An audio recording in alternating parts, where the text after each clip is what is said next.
우리에게 대단히 익숙한 얘기입니다. 우리가 잘 아는 비유,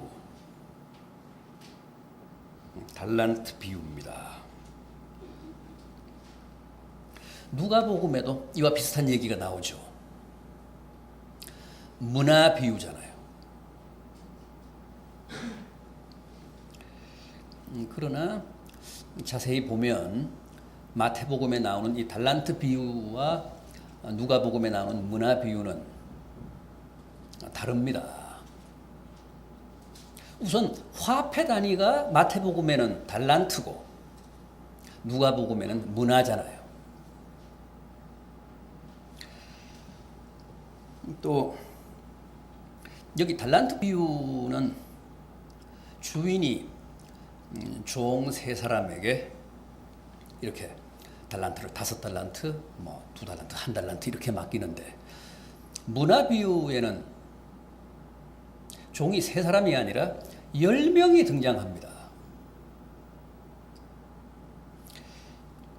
그리고 문화 비유는 다 1달란트씩만 받습니다. 여기는 5달란트, 2달란트, 1달란트 이렇게 차등 배분이 되는데, 누가복음에 나오는 문화 비유는 10명의 종이 다 한 문화씩만 받습니다. 따라서 비유의 성격이나 그 비유가 말씀하는 메시지의 내용이 분명히 다릅니다. 그런데 외경 중에 나사렛 복음이라는 게 있습니다. 나사렛 복음이라는 게 있는데 거기에도 이 달란트 비유가 나옵니다. 거기에 나오는 비유는 이 마태복음과 매우 흡사합니다. 화폐 단위도 달란트고 종도 3사람이 등장합니다. 다만 이 마태복음의 달란트 비유는 3번째 종, 1달란트 받은 종만 책망을 듣잖아요. 그리고 어두운 바깥에 내가 쫓김을 당합니다. 그런데 나사렛 복음에서는 3명의 종 가운데 2명이 책망을 받고 감옥에 갇힙니다. 두 번째 종이 그 나사렛 복음에서는 받은 달란트를 땅에 묻습니다. 그리고 3번째 종은 받은 달란트로 창녀들과 함께 놀아나면서 탕진해 버립니다.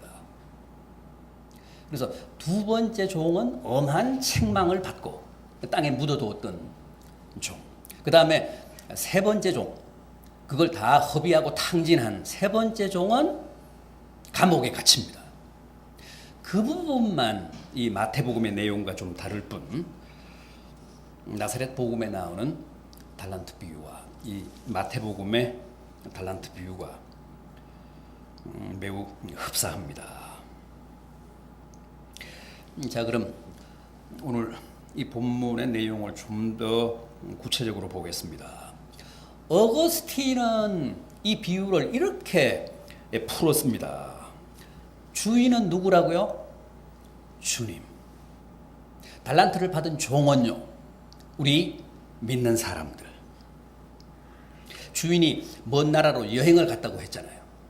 그것은 주님이 부활하셔서 승천하신 것을 뜻하고, 다시 주인이 돌아왔다는 것은 뭘 뜻한다고요? 장차 이루어질 주님의 재림.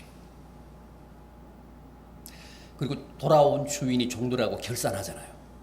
그건요, 최후 심판.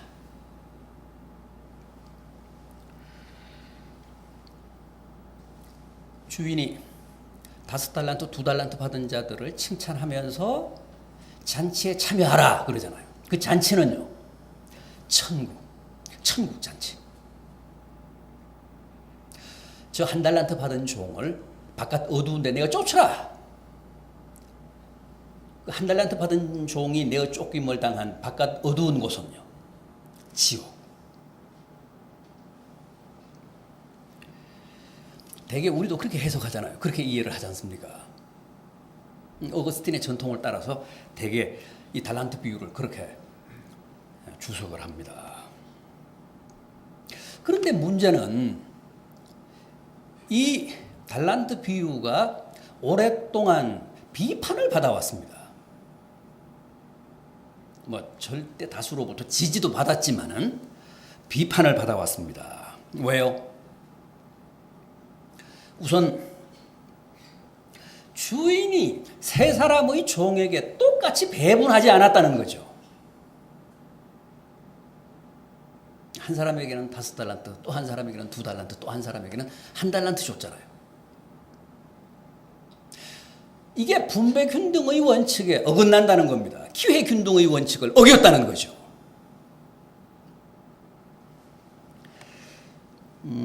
또 본문을 보면 15절 상반절 각각 재능대로 주인이 한 사람에게는 5달란트, 또 한 사람에게는 2달란트, 또 한 사람에게는 1달란트 맡겼다 그랬죠.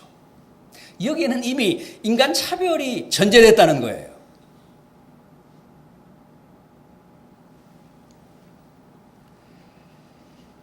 또 나중에 주인이 돌아와서 결산을 하면서 그 1달란트 받은 자, 받은 달란트를 땅에 묻어두었다가 1달란트를 달랑 들고 온 그 1달란트 받은 자의 그 달란트를 빼앗아서 누구를 줬습니까? 누구를 주라고 했습니까? 5달란트 받았던 자. 그래서 5달란트를 더 남겼기 때문에 이미 10달란트를 가지고 있는 가장 부자에게 주라고 했잖아요. 이거야말로 자본주의의 가장 극명한 모순인 빈익빈 부익부를 조장하는 그릇된 처사라는 거죠.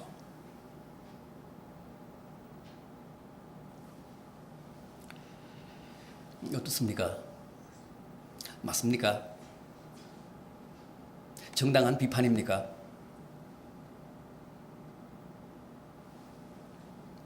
우선 주인이 달란트를 각각 5달란트, 2달란트, 1달란트씩 맡긴 것은 인간 차별을 해서가 아니죠. 사람을 차별해서가 아닙니다. 개인의 엄연한 능력의 차를 인정한 거죠. 사람 다 다르잖아요. 사람 다 똑같을 수 없잖아요. 우리는 다 재능이 다릅니다. 능력이 다릅니다. 그걸 무시하고 일괄 5달란트를 줬다고 생각해 보십시오. 그거야말로 부당한 거죠. 그거야말로 공평한 게 아니죠. 그거야말로 진정한 역차별이죠. 각자의 능력을 배려해서 맡기는 게 그게 맞잖아요. 그게 공평한 거잖아요.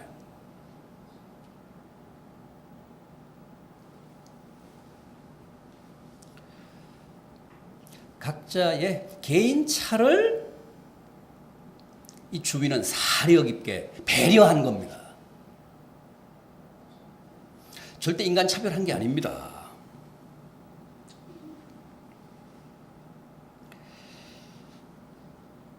훗날 주인이 돌아와서 결산하는 대목을 보십시오. 5달란트 받은 자는 5달란트를 남겼고 2달란트 받은 자는 2달란트를 남겼습니다. 그러니까 그 숫자적인 차이가 크잖아요. 5달란트와 2달란트. 그럼에도 불구하고 주인은 그 두 종을 다 칭찬하고 치하합니다. 착하고 충성된 종아, 내가 작은 일에 충성하였으니 큰 일을 맡기리라. 내 주인의 즐거움에 참여할지어다. 5달란트 남긴 자와 2달란트 남긴 자에게 똑같이 이렇게 칭찬했습니다. 한번 본문을 비교해 보십시오. 문자적으로 똑같습니다. 엄연히 5달란트를 남겼고 2달란트를 남겼는데 그 수적인 차이가 적지 않음에도 불구하고 그 두 종을 주인이 똑같이 칭찬했습니다. 무슨 뜻입니까? 비록 개인의 능력에 따라 배분은 달리 했지만 그 결과에 대해서는 똑같이 칭찬하고 축복했다는 겁니다.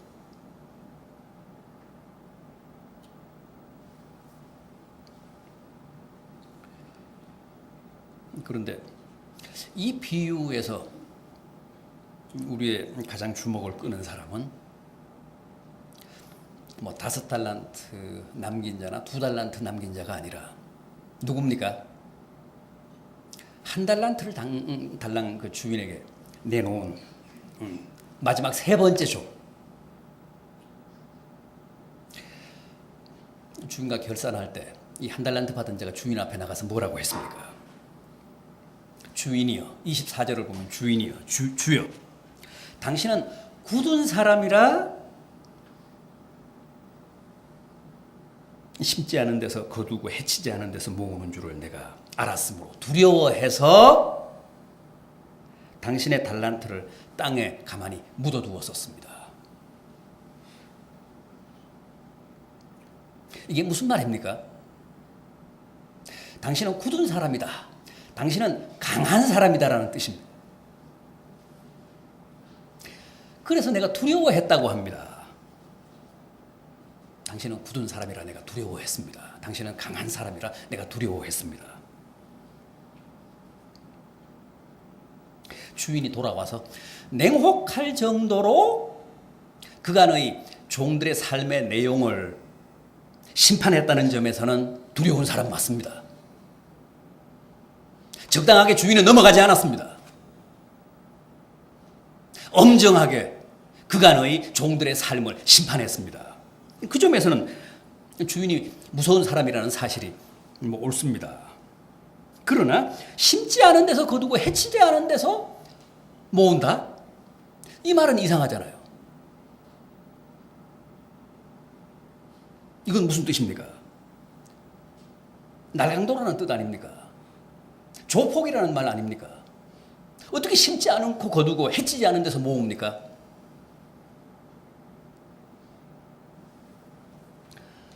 불로소득을 업으로 삼는 무슨 투기꾼이라는 뜻 아닙니까?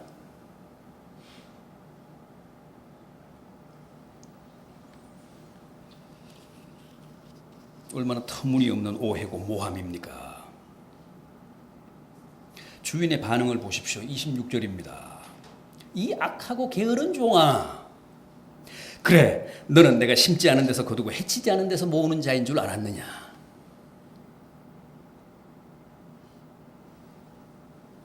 너무 어처구니 없다는 거죠. 이 주인은 절대 그런 사람 아니잖아요. 심은 만큼 거두고 해친 만큼 요구한 사람 아닙니까?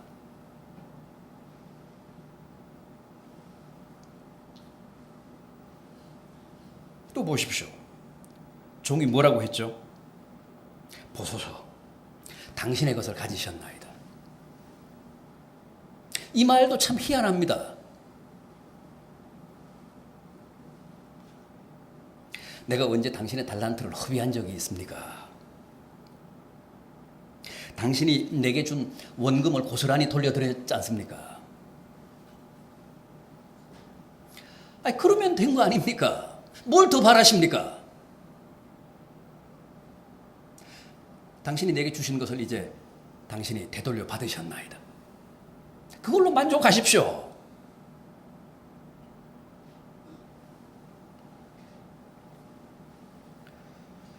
도대체 제가 뭘 더 책임져야 됩니까?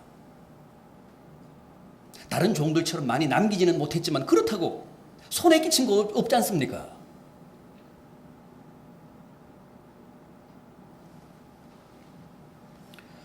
얼마나 당돌합니까?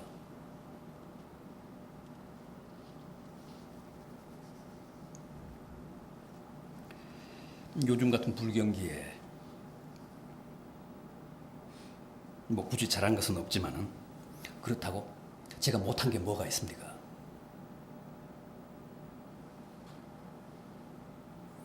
아까 말씀드린 나사렛 복음의 그 3번째 종은 주인으로부터 받은 달란트를 가지고 가서 창녀들과 함께 다 허비했습니다. 다 탕진했습니다. 그래서 주인이 감옥으로 보냅니다. 그러나 여기에 마태복음에 등장하는 3번째 종은 뭐 그렇지는 않잖아요. 원금은 잘 지켰잖아요. 지금 그 얘기입니다. 손에 끼친 거 없지 않습니까? 원금 까먹지는 않았지 않습니까? 당신 손에 들려진 그 원금을 보십시오. 확인해 보십시오.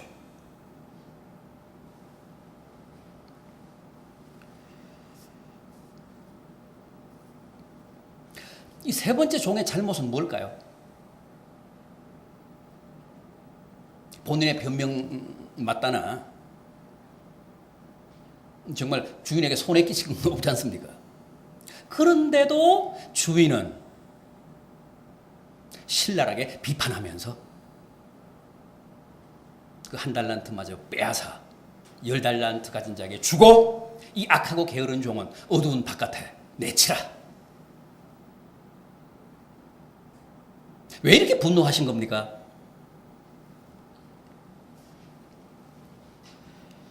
오직 하나.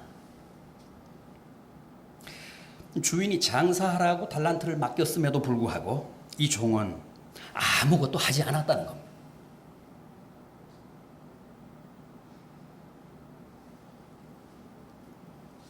두 달란트와 5달란트 받은 종들 보십시오. 16절과 17절을 보면 바로 가서 장사했다고 합니다.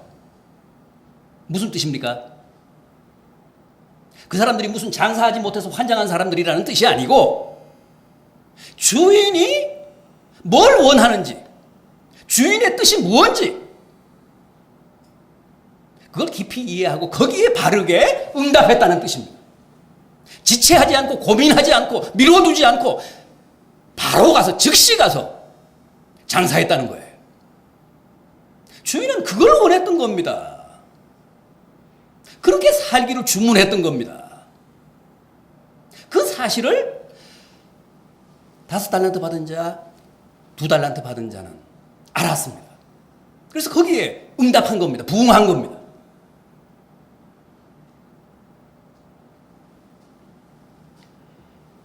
그런데 이 1달란트 받은 종은 그렇게 하지 않았습니다.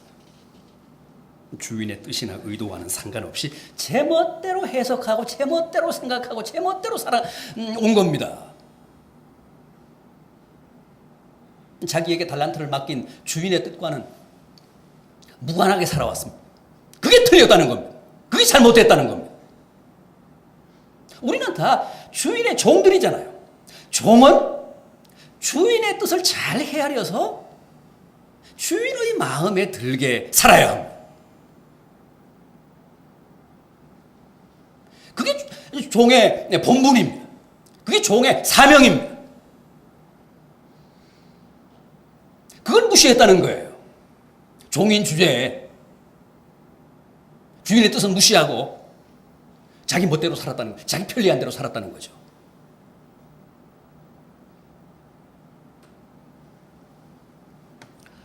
그러니까 주인 편에서 보면 무슨 원금을 안 까먹었다는 거하고는 아무런 상관없는 거예요. 차라리 주인의 뜻을 쫓아서 주인의 뜻을 받들어서 사업을 하다가 장사를 하다가 본전을 다 까먹는 것은 주인이 얼마든지 용납을 합니다. 잘하려고 하다가 많이 남기려고 하다가 본의 아니게 손해볼 수도 있다. 원금을 날릴 수도 있다. 걱정하지 말아라. 애썼다. 수고했다. 이 1달란트 받은 자가 아마 사업하다가 장사하다가 그 원금을 날렸으면 5달란트 남긴 자, 2달란트 남긴 자하고 똑같은 칭찬을 받았을 거예요.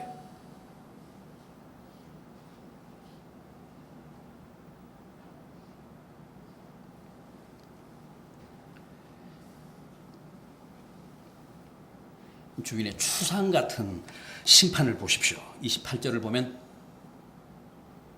그 1달란트를 빼앗아라. 그리고 10달란트 가진 자에게 주라. 30절을 보면 이 무익한 종을 바깥 어두운 데 내어 쫓으라. 거기서 슬피 울며 이를 갈리라. 얼마나 혹독합니까?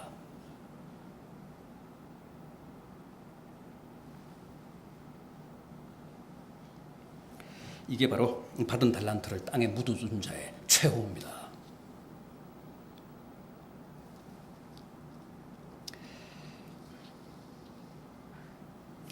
이 한 달란트 받은 자는 왜 그 받은 달란트를 땅에 묻어뒀을까요?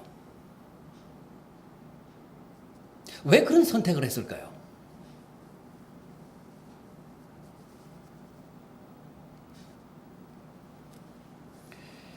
나는 당신이 심지 않은 데서 거두고 해치지 않은 데서 모으는 무서운 분인 줄 알았다. 이것은 주인의 지적대로 핑계일 가능성이 많습니다. 진짜 이유는 따로 있을 것 같은데 그게 뭘까요? 우선 받은 그 한 달란트를 너무 하찮게 생각했을 수도 있습니다.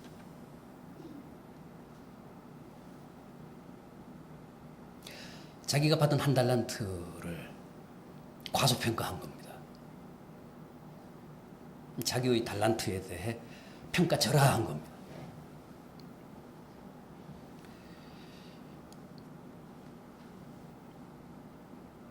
이런 분들 적지 않죠.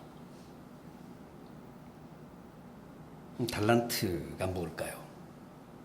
하나님이 우리에게 주신 재능, 은사, 사명, 일정한 책임, 의무, 직분 이런 게 다 이제 우리가 달란트라고 볼 수 있습니다.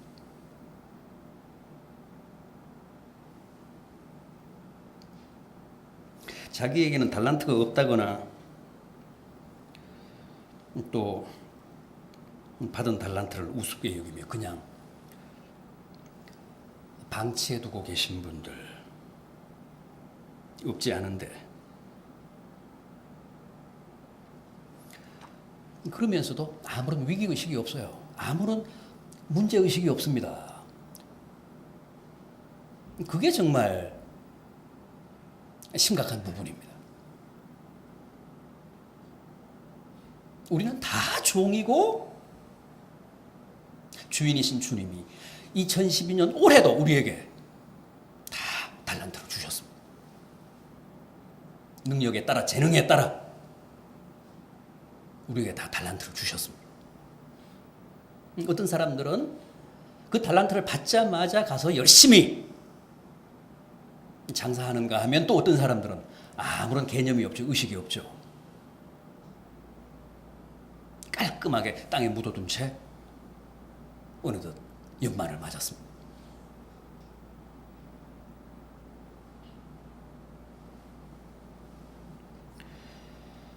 왜 그럴까요?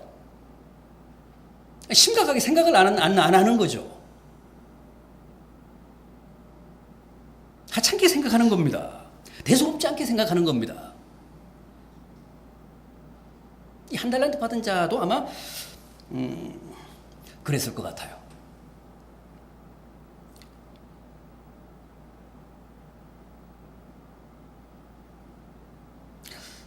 그게 아니라면 모험을 두려워하는 사람이었을 겁니다.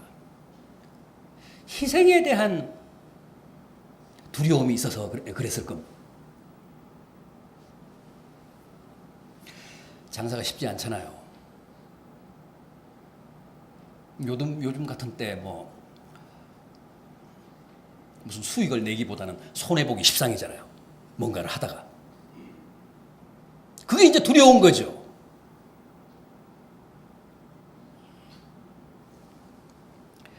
차라리 원금이라도 지키자.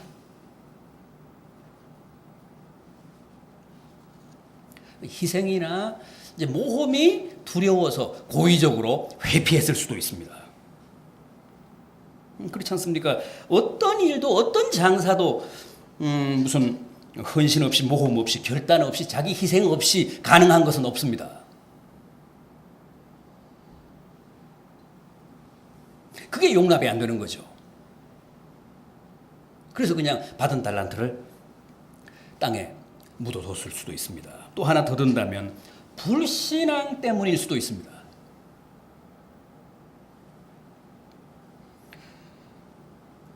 주인이 돌아와서 반드시 결산할 거라는 사실을 진지하게 믿지 못했던 거죠. 처음에는 아마 반신반의했을 거예요. 그런데 시간이 자꾸만 흐르면서 이제 긴장이 풀린 거예요. 19절을 보면 오랜 후에 주인이 돌아와서 결산했다 그래요. 오랜 후에. 금방 주인이 돌아온 게 아닙니다. 이 오랜 후라는 게 바로 이 종의 함정이었을 거예요.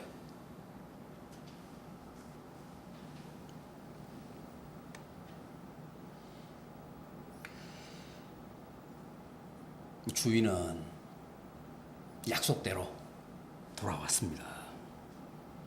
이 한 달란트 받은 종은 안심하며 무책임하게 살고 있는데 주인은 약속대로 돌아와서 칼처럼 결산했습니다.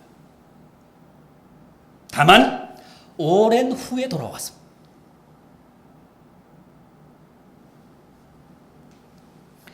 오늘 우리 문제도 바로 여기에 있습니다. 우리는 다 지금 최후 결산에 대한 어떤 불감증에 걸려 있습니다.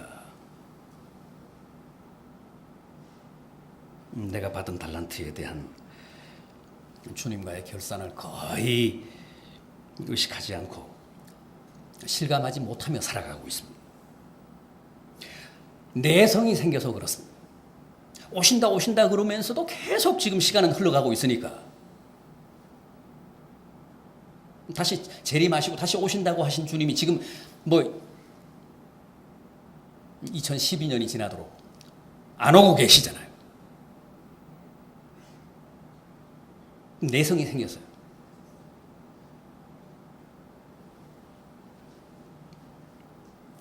그래서 너도 나도 받은 달란트를 땅에 묻어둔 채 아무런 고민도 없이 편하게 살아가고 있습니다. 그러나 이게 문제입니다. 이게 함정입니다. 주님은 반드시 오십니다. 그래서 결산하십니다.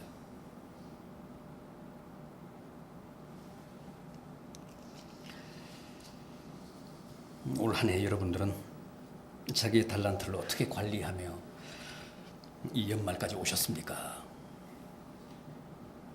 개인차가 있어도 아까 말씀드린 대로 아예 달란트를 안 받은 사람은 없는데 그 받은 달란트를 어떻게 감당하시며 이 마지막 송년주일까지 오셨습니까? 보소서. 제게 2달란트를 맡기셨는데 여기 2달란트를 더 남겼나이다. 보소서. 제게 5달란트를 남겼는데 5달란트를 더 남겼나이다 하고 떳떳하게 당당하게 주님과의 연말 결산에 나서실 수 있습니까?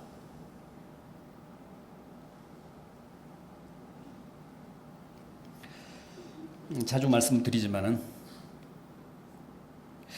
우리가 이 1년 단위의 연말 결산을 소중하게 생각해야 할 이유가 연말 결산과 내 인생 최후의 심판은 절대 별개가 아니라는 것 때문에 그렇습니다.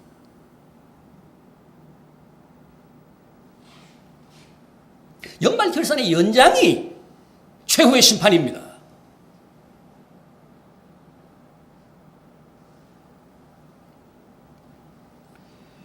매년 이루어지는 연말 결산의 결과가 착하고 신실한 종이면 내 인생 최후의 결산도 그렇습니다.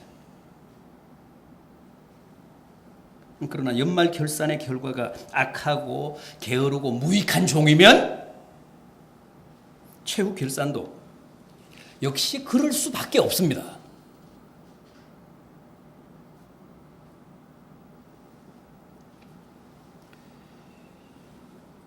혹시라도 연말 결산과 최후 결산은 다를 것이라고 생각하신다면 큰 오산입니다. 그건 큰 실수하시는 겁니다.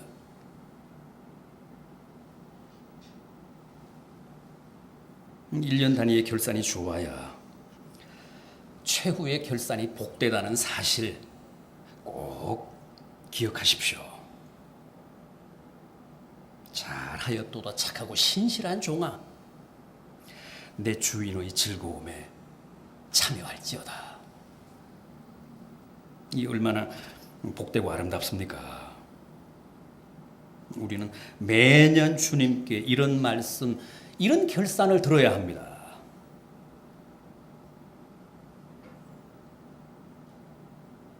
악하고 무익한 종이 되어